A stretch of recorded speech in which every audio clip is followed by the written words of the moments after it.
نہ صحابہ کے دور میں، نہ تابعین کے دور میں، نہ تبع تابعین، بلکہ 2020 تک تو تھا ہی نہیں، یہ تو نام ہی نیا آ گیا۔ جب نام نیا آ گیا، بیماری نئی آ گئی، اس بیماری کے اثرات عبادات پر پڑ گئے، تو عبادات کے نتیجے میں کرے گا کیا؟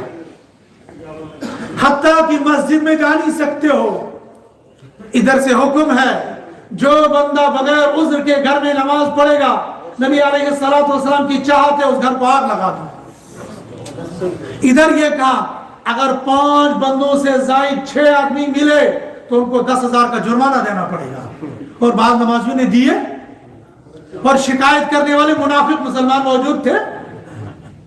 ایسے دجال مسلمان بھی مسلمانوں کے درمیان میں ہے جو منافق ہے، اور منافق کا حکم ہے ان المنافقین فی الدرک الاسفل من النار، جہنم کے تہہ خانے میں جاؤ گے منافقوں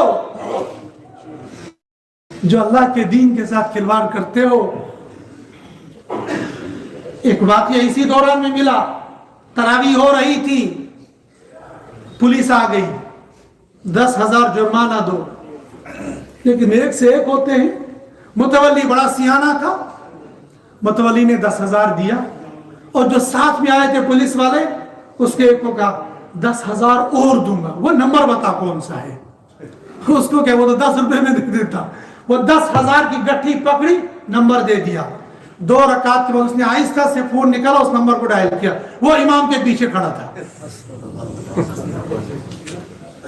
جب ایسے منافق مسلمانوں کے درمیان میں ہوں گے تو مسلمان برباد نہیں ہوں گے تو آباد کہاں سے ہوں گے؟